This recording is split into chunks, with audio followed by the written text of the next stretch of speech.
So we're trying to describe how electrons move around within an atom. And one of the methods or theories that goes into describing that is a quantum mechanical model. Now, quantum mechanical model thinks about our electrons as these kind of wave particle duality function. I would think of particles in a way that they behave like waves and they behave like particles. Right now, particles meaning they occupy a specific place. Waves meaning they have energies that correspond perhaps to a frequency or wavelength that we might describe for those electrons.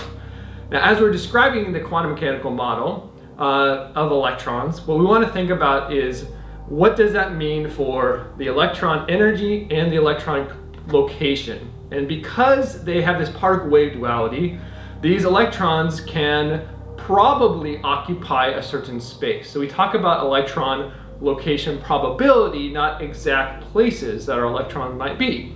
And when we do that, we describe our electrons as occupying an orbital. Now, these orbitals have specific energies, they have specific shapes, and those shapes and energies correspond to the quantum numbers.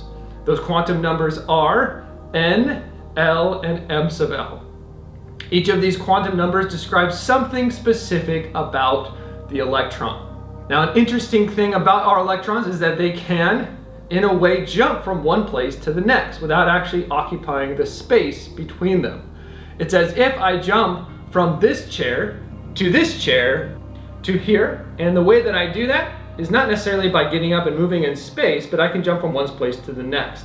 Again, this is one of the interesting or weird things we might think about as we're describing electron behavior, is we can treat a room in a building, like our Keck building, as being similar to this idea of an orbital. Now, these orbitals are going to have specific shapes, like this conference room I'm in. Or I might be in a second floor biochemistry lab, again with a different shape of the room, like a different orbital shape. They may also have specific energies in the fact that maybe I think of like the height of the building that I'm in. I'm in the second floor right now. I can move from the second floor to another floor, like an electron might move from one energy level to another. Now, if we connect this back to an atom's energy or electron's energy within an atom, the higher the principal quantum number, N, which describes our energy levels, the higher the energy. Just like the higher the floor number we get to, we might think of having a higher energy. So in this chemistry lab room, I have a lot of energy, right? I'm not going to sit still. I'm always going to be moving around because chemistry is so exciting. Just like the third floor of Keck has such a higher energy than maybe the second floor of Keck, or maybe the first floor of Keck. When we're thinking about the energy levels. Again, that energy level corresponds to our principal quantum number, N. And that N value, just like the floor in this building, starts at 1, goes up to 2, 3, 4, keeps going all the way to higher energy levels. And as we increase that N value, we increase the energy of the electron. Just like we would increase the elevation, perhaps, in this building when you go from the first floor to the second floor to the third floor. Maybe I'm like an electron, I'm occupying this room, like an electron might occupy an orbital. Now, this room is a lab room on the second floor of Keck. This is a biochemistry lab, and is going to have a similar shape to a chemistry lab on the third floor. Remember, you have a biology lab on the second floor. Now, the way we might describe the shape of a room, like the shape of an orbital, would be our second quantum number, our angular momentum quantum number. This is our L quantum number. That L quantum number describes the shape of the orbital, kind of like the shape of the room. Now, looking back at the illustration, we're thinking of rooms corresponding to orbitals of atoms and electrons in those orbitals. We might think of this room, a biochemistry lab room on the second floor of Keck, has the same L value as or in this chemistry lab. Now, our third quantum number is the magnetic quantum number. And the magnetic quantum number, or M sub L is how we shorthand that designation, describes the orientation or direction that an orbital is within an atom. Now, we've talked about the principal quantum number N, which describes something related to the energy of the orbital, or the size also of the orbital. We've talked about the second quantum number, our angular momentum quantum number. That angular momentum quantum number describes the shape, like being a lab room versus a conference room versus perhaps an office, right? And so as we're designating those different shapes, like different rooms within Keck, what we find here is that that describes something about the orbital. Now what we'll notice is that certain shapes, like a sphere with our s orbitals, which would be in L equals 0, have only one orientation, right? If we rotate it, it doesn't look any different. But if I think about the L equals 1 p orbitals, those p orbitals have specific shapes. Those shapes can be oriented in different orientations, maybe sitting on the x-axis or the y-axis or the z-axis of an atom, thinking about the nucleus being in the middle there. And so I could jump from this room to this biology lab room, and I would have a different orientation or different location or place within the first floor of Keck. Just like we could go from an m sub L equals -1 to an m sub L 0 for a p orbital, and that p orbital is going to have a different orientation based upon that specific m sub L value. And so again, I could go from this biology lab room to this physics lab room, and we notice that I've changed the location within the first floor, but we have not changed the kind of room that we're in.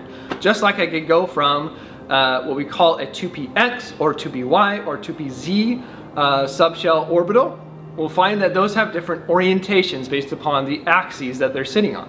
And that would mean if I'm on the first floor, I have the same principal quantum number n, perhaps maybe being in the same kind of room, L value, which would be our subshell type, so think orientation shape, but I have a different m sub L value. I'm in a different room location. Now another thing we might consider about an electron within an orbital is the spin of that electron. So we can think of the electron conceptually as spinning clockwise or perhaps counterclockwise. And because our electron can have only two possible spins, we see there are only two possible quantum numbers that describe the spin of the electron. Now notice this spin could either be +1/2 or -1/2, perhaps thinking about clockwise or counterclockwise spin for that electron in a orbital.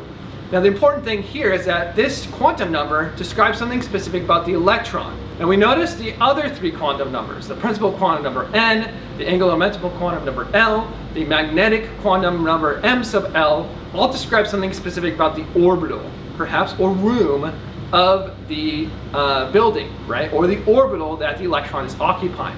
Now we notice that that is describing something about this room, not specifically something about me, the electron.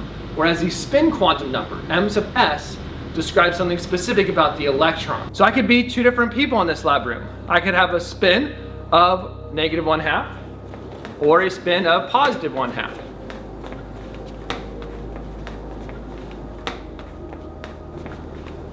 That would give me the ability to have two different electrons within the same orbital, or two different people within the same room. Now I'm back in my office, and describing our orbitals as rooms is not a perfect example or illustration of describing orbitals within an atom.